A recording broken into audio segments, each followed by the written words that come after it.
하나님의 말씀은 맛있습니다. 하나님의 말씀은 즐겁습니다. 하나님의 말씀은 생명과 행복을 줍니다. 500독 성경 통독 훈련원장입니다.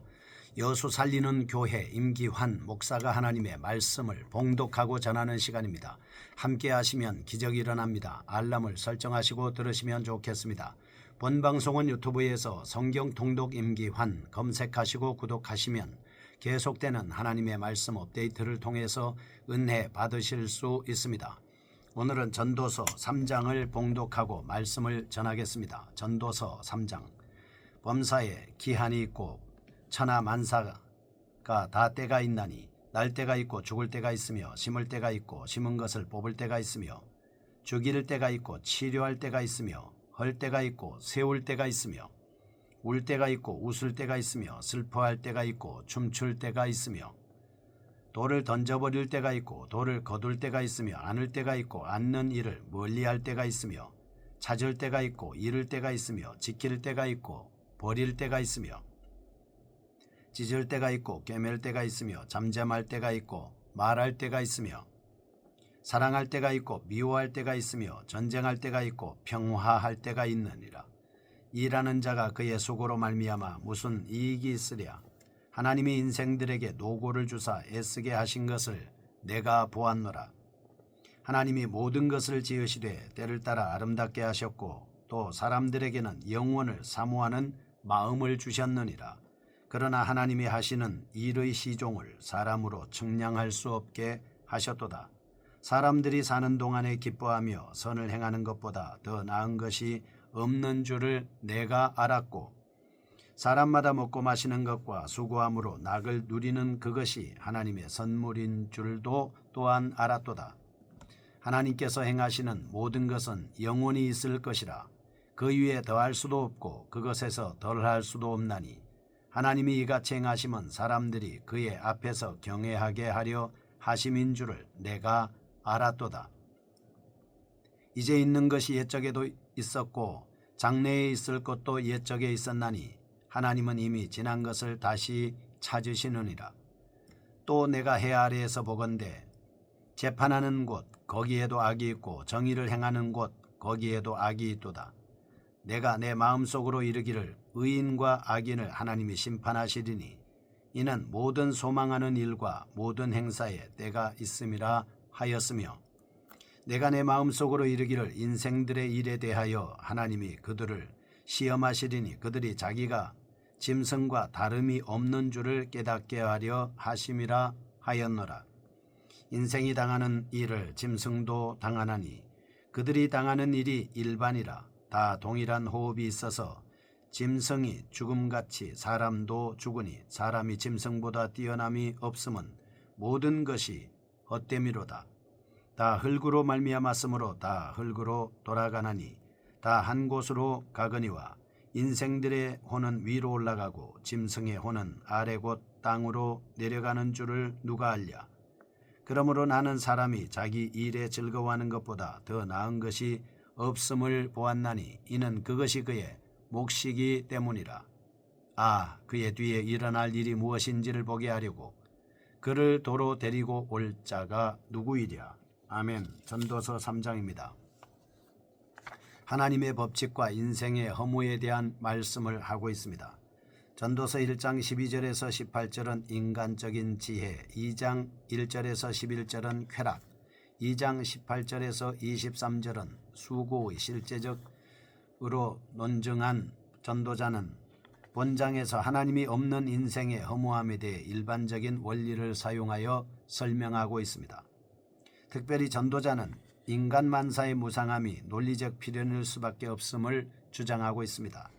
왜냐하면 인간의 모든 활동은 하나님의 절대적 주권이기 때문입니다. 인간의 모든 활동은 궁극적으로 하나님의 포괄적인 계획에 의해 움직일 수밖에 없는 것입니다. 그러므로 전도자는 하나님을 경외한 모든 인생은 결코 단조롭거나 몸이 건조하지 않은 오직 풍요와 기쁨으로 가득 찬 인생을 영위하게 된다고 단언하고 있습니다. 1절에서 15절.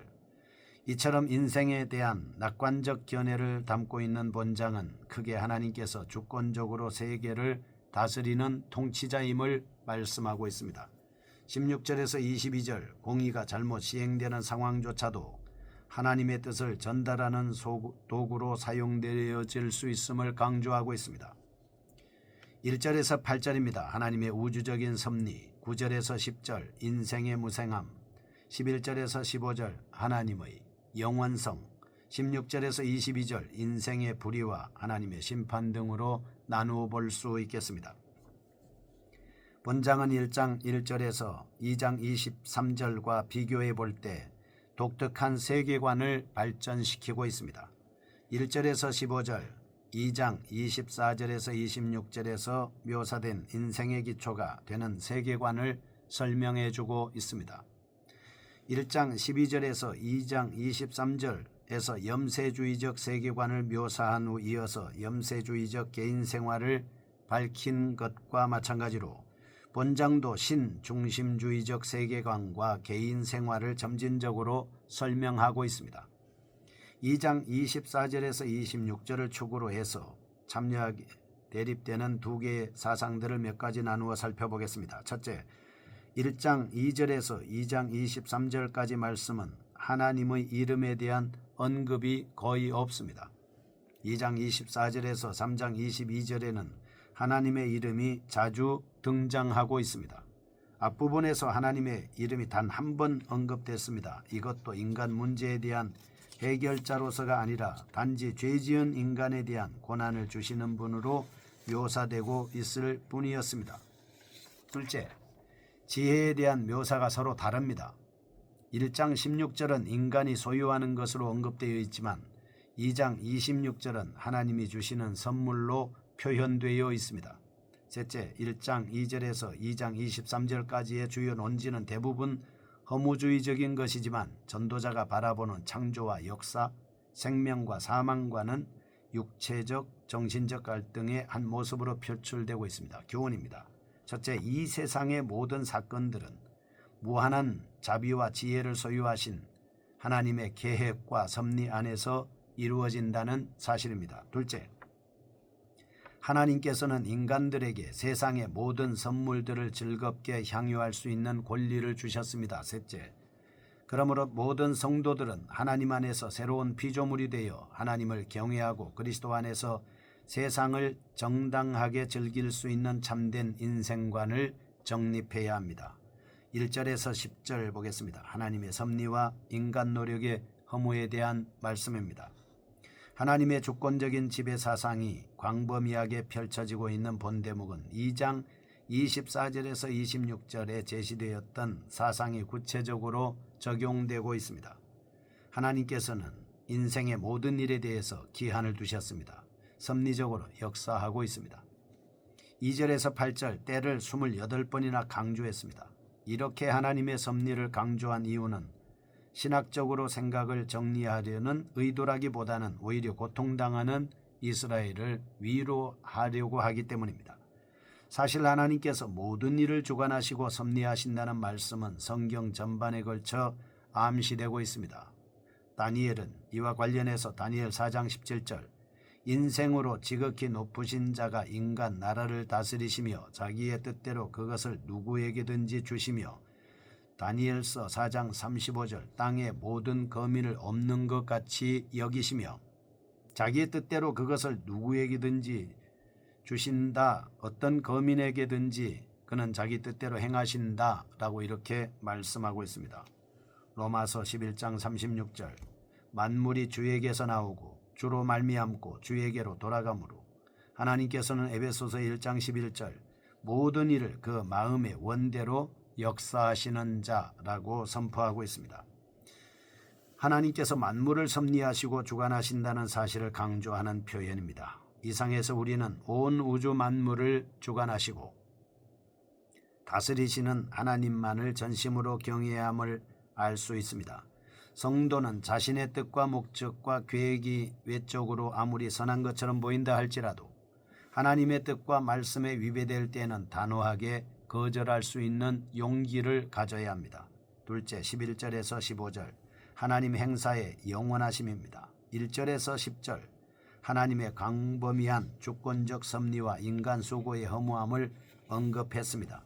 11절 솔로몬은 하나님께서 만물을 창조하시고 신묘막측하게 운영하시는 분이심을 밝힘으로써 온 우주 만물이 하나님의 뜻과 때를 따라 운행되며 하나님을 떠나 스스로의 욕망에 의해 생활하는 자는 반드시 허무함을 느낄 수밖에 없다라고 하는 것을 선포합니다. 11절 하나님의 일을 알 수 없는 인간의 연약함 12절과 13절 인간의 본분을 밝히고 14절에서 15절 이어서 하나님께서 행하시는 일의 영원성을 다루고 있습니다.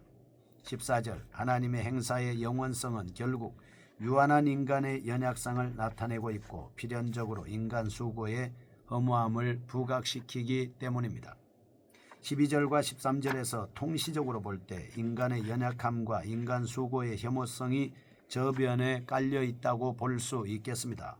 전도자는 인간이 스스로의 지혜와 능력으로 아무리 노력할지라도 허무한 결과만을 양산하게 되므로 오직 하나님 안에서 선을 추구하며 낙을 누리도록 하라라고 권고하고 있는 겁니다. 이상에서 솔로몬은 일관성 있게 온 세계가 하나님의 통치 아래 존재함을 강조했습니다. 인간의 노력은 하나님의 계획을 조금도 손상시킬 수 없는 것입니다. 이러한 입장은 인간의 헌신과 노력을 가소평가하려는 의도가 아닙니다. 오직 하나님만을 의지하고 경외하도록 촉구하기 위함인 것이죠. 교훈입니다. 첫째, 인간은 온 우주를 창조하시고 섭리하시는 무한하신 하나님과 비교해 볼 때 연약한 갈대와 같은 존재에 불과한 것입니다. 둘째, 그러므로 자신의 판단을 절대시하지 않고 하나님만을 높이고 경외하며 생활할 때 진정한 행복을 향유할 수 있을 겁니다. 세 번째입니다. 22절에서 26절. 인간의 16절에서 22절입니다. 인간의 불의와 하나님의 심판입니다. 16절은 인간의 불의함, 17절은 불의에 대한 하나님의 심판, 18절에서 21절은 불의한 인간의 허무함, 22절은 자족하는 삶 등으로 구성되어 있습니다. 하나님의 절대 주권에 대해 의문을 제기하도록 만드는 두 가지 요소들을 제시하고 해답을 줍니다. 첫째, 16절과 17절 공의를 행하는 법정에 존재하는 불의입니다. 하나님께서는 사람들로 하여금 공정한 판결을 받을 수 있도록 하기 위하여 만드신 법정 속에 불의가 존재한다는 사실을 하나님의 포괄적인 계획을 설명함에 있어서 우리에게 가르쳐주고 있습니다. 상당히 치명적인 것이죠. 정의를 수호하는 기관조차 죄악으로 가득 차 있다는 사실은 하나님의 주권이 절대적이 아니라는 명확한 반증이 될 수 있기 때문입니다. 둘째, 18절에서 21절 죽음의 무차별성입니다. 법정에서 압제와 함께 사람들을 혼란에 빠지도록 만드는 요인은 짐승과 동일하게 죽음에 처해진다는 점입니다. 많은 사람들은 무덤을 인생의 종말로 이해하려는 경향이 있습니다. 만약 이것이 사실이라면 인간이야말로 가장 비참한 존재라고 볼 수 있겠습니다. 의인과 악인이 동일하게 흙으로 돌아갈 뿐이라면 구태여 말씀에 순종하며 살아야 할 이유가 존재하지 않는 것으로 보기 때문이죠. 그러나 성경은 인간의 불멸성을 주장하고 있습니다. 에녹은 죽음을 맛보지 않고 승천했습니다. 족장 욥은 나무가 지킬지라도 다시 움이 나서 연한 가지가 끊이지 않는다는 사실을 관찰합니다.